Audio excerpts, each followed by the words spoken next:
The bodies scream when we brought them back. Each time we brought the recently deceased back from the dead, they screamed. We didn't know why. The studies and preparation made sense in theory, and yet they screamed. Every time we injected the serum into a cadaver, it would awaken violently, thrashing if it hadn't been strapped down, and scream until it expired. I worked at a facility, one that specialized in the study of prolonged longevity, death, and the possible resurrection of dead tissue. We had developed a new compound that appeared capable of repairing and regenerating damaged cells back to full vitality. All our tests on animals showed miraculous results.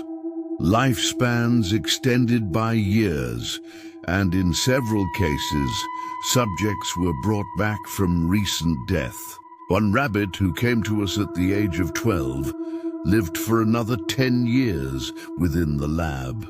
Once we were satisfied with the results, we began discussing human testing.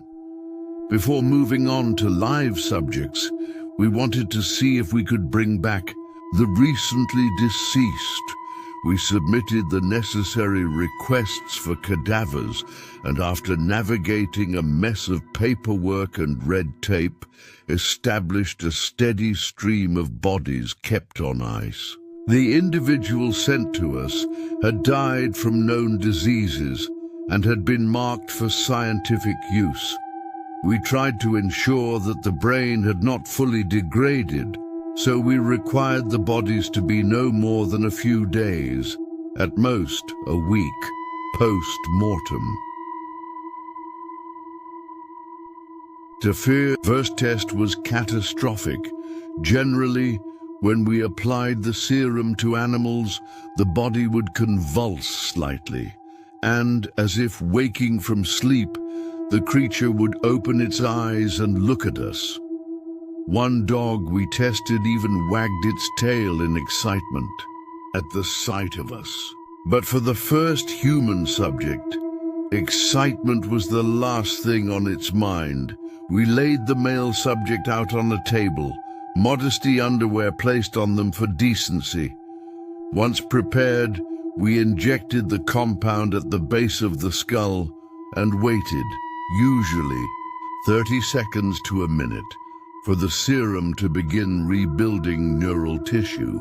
Our theory suggested we'd awaken a conscious person, albeit brain dead. Our hope was to see them fully restored. Both were wrong. The subject tensed its entire body before a wave of movement flowed from the neck, down the arms, and through to the feet. As if in one smooth motion, the soul had slid back into its flesh. The hands gripped the sides of the table, the head twitched, every muscle fiber firing in chaotic, distorted spasms. His heartbeat began to pulse on our equipment, sending freshly created blood through the body. We watched in stunned amazement. As the body took a long, deep breath, we smiled at the results. We did it. Suddenly it lurched forward, its upper half snapping upright like a sprung trap. Its face contorted, mouth gaping wide, eyes bulging from their sockets, nostrils flared. Then the screaming began. It was a distorted scream. Not unearthly, though it could be described as such, but that was only because the sound destroyed its own vocal cords and esophagus under the sheer strain of what it was trying to emit. It was the sound of an animal fighting with every fiber of its being to escape. The scream filled the small room, reverberating through the glassware, tearing through me, and likely everyone present. It peaked as the body began to shake violently, its hands clawing at its own flesh, as if something unseen had gripped it. from the inside. The legs trembled with frenetic energy, as if they were desperate to run before twisting violently to one side. A sickening crack signaled the snapping of the hip. The body collapsed, falling from the table, its head striking the cold floor with a wet smack. The screaming dragged on for another 5 frail seconds, then stopped with a final, broken whimper. Revitalized blood began to pool from the fractured skull, the leg bent at an unnatural angle. The noise that had escaped from that corpse felt like something being burned alive or torn apart. Not that I know what those things sound like, but I imagine that would be the closest approximation. I wanted to end the tests there and then, but the others insisted. We'd had a breakthrough, and we had to see it completed. With the second subject, we took no risks. He was strapped tightly to the bench before we began. Another male, mid-40s, dead from a heart attack. My own body tensed in anticipation of what was to come. The injection was administered, and much like the first, the body responded with small twitching bursts of energy before the spasms began. Bound at the limbs and forehead, its movements were restricted, but not silenced. No amount of hearing protection could shield us from the guttural growls and screams that forced their way out of the subject's throat.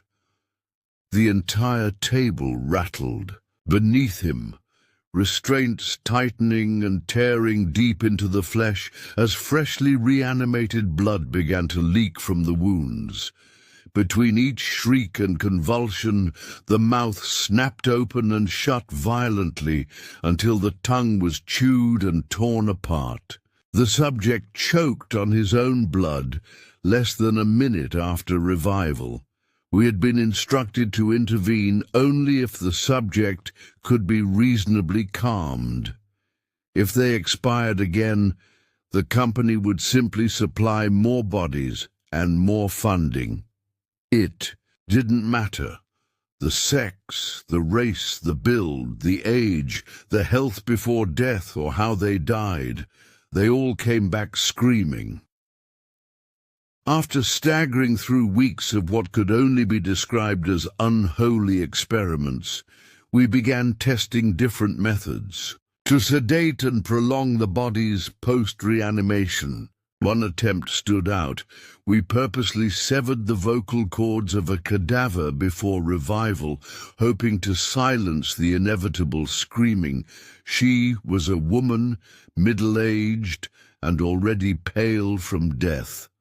When she awoke, there were tears already welling in her eyes, as if her mind remembered something her body hadn't yet caught up with. Her breathing came fast and shallow, accelerating into panicked, rasping sobs, wet, desperate gulps of air like someone drowning in the open. Though she couldn't scream, the sounds she made were worse. Muffled cries slipped from her ruined throat, each one a garbled echo of agony that sent shivers through every person in the room. The moans of pain, of disbelief, grief, recognition.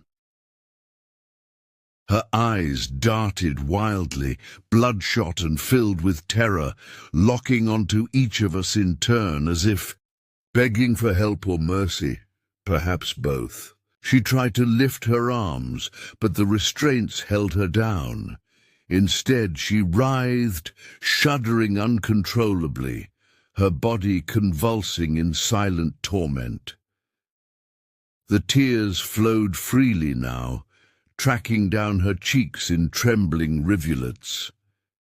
We had silenced her voice, but we hadn't silenced the pain. If anything, it made it worse, watching her suffer without the outlet to scream.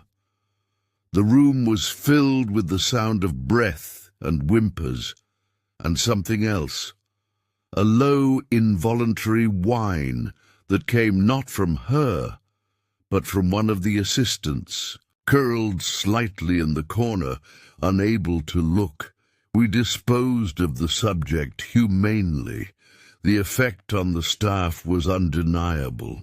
Conversations shortened, small talk faded, and laughter disappeared entirely.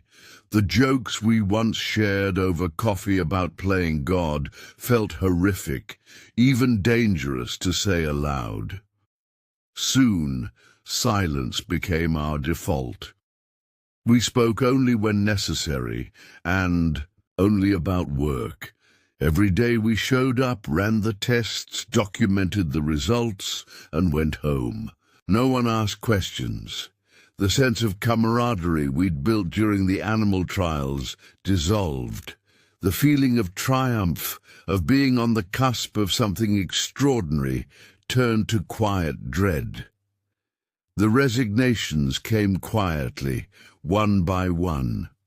No formal farewells, just an empty desk the next morning. Their replacements arrived with wide eyes and excitement, but that never lasted long. Due to the confidentiality clauses in our contracts, I wasn't allowed to contact any of them after they left. I never found out what happened to most of them, but I do remember one clearly, James, a close friend of mine.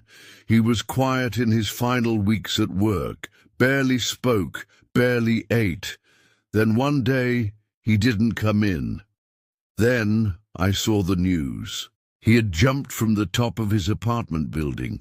I thought about quitting. I really did. But the raise they gave me was too good to leave. Our results were yielding nothing. Every subject we brought back either screamed, wailed, or violently, thrashed before eventually expiring or being put down. With permissions, we began to explore the unconventional. We dabbled in pseudoscience and religious dogmata, anything that might offer an answer science could not. The people we brought in were paid obscene amounts and sworn to absolute secrecy. Toward the end, even threats were issued. One hypnotist, an odd woman with steady hands and tired eyes, was brought in to help calm the subjects. Her role was to attempt to induce a calm state as we gradually reanimated, stimulating isolated regions of the brain one at a time while keeping the rest dormant. For a while, it seemed promising. We ran countless sessions, and on one occasion, after several attempts and enough sedatives to drop an elephant, a subject stirred gently under hypnosis. There was a breath, a shallow, ragged gasp of pained air squeezed through clenched teeth. Then, a single word. Why, it was faint, barely audible. A tremble of soul-deep confusion and grief, and then the screaming returned, more feral and violent than before. The subject convulsed so hard, the restraints tore deep into the flesh.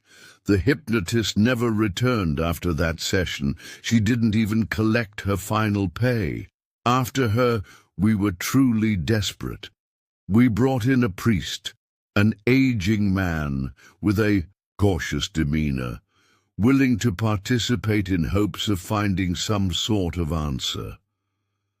None of us were superstitious, but something in the screaming had begun to strip away our rationality, our sense of detachment. It felt as though each reanimation peeled back another layer of our humanity, leaving something hollow and shaking beneath. The priest performed a full exorcism over the cadaver as it reanimated. He held a crucifix above its chest and muttered Latin gospels with trembling conviction. Strangely, the body responded. It strained violently against the restraints, muscles, taut as steel cords, but it didn't scream. Not at first. The priest's words seemed to still it, but only for a moment. Then the corpse snapped upright with terrifying force, tearing free of the table as metal bolts ripped from the floor. It lunged, flailing wildly. The priest stumbled back, narrowly avoiding a crushing blow to the head, and managed to escape. With no significant injury, what followed was not panic, but fury. He shouted at us, eyes wild, accusing us of blasphemy. "You're dragging sinners from hell," he screamed. "You're summoning torment, not salvation." His voice cracked as he ranted and raved, his tone eerily echoing the corpses we'd brought back.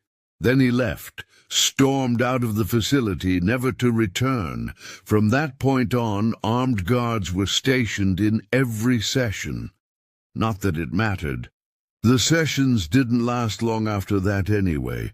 For one final try, one more attempt to gain any understanding, we turned away from the mystical and into even more eccentric science.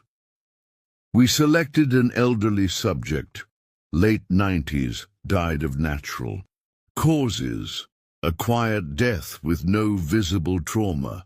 We surgically detached his spinal column from the base of the brain, severing all motor function.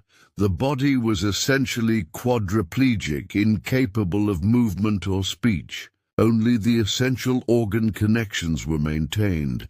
Then we installed a neural interface, an experimental chip connected directly to the brainstem and visual cortex, linked to a computer in the adjacent observation room. It was programmed to interpret neural signals and convert them into written text. Only a few of us remained by this point. We sat in silence behind the thick glass, monitors glowing faintly in the dim observation room. The only other person present.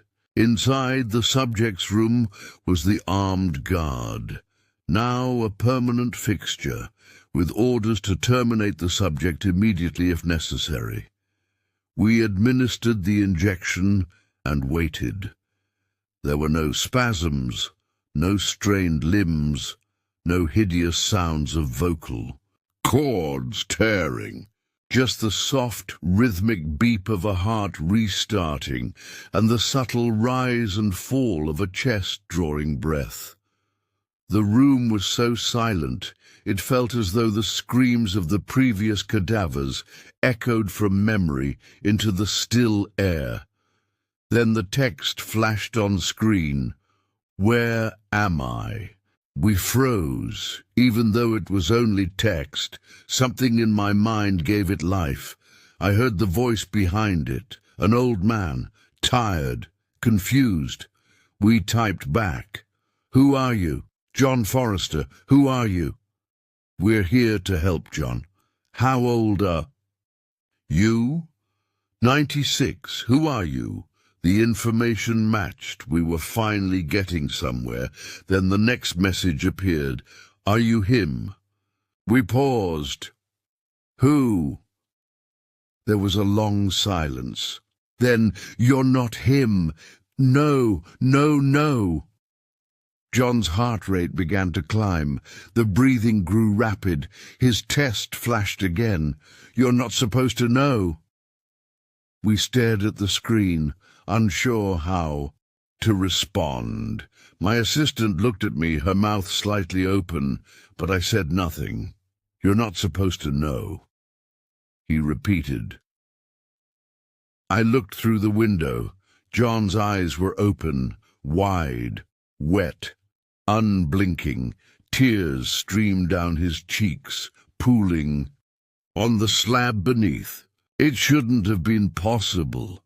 He won't let me back. You're not supposed to know." The cursor blinked. I turned to the screen again, only to see another message. "He won't let you. Pause. He won't let you.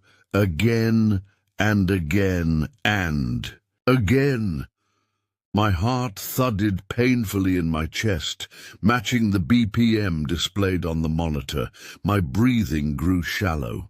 Then I heard something, not in my mind, real sound. I looked up. John's mouth was moving. Impossible. His nerves were severed, his lips parted wider.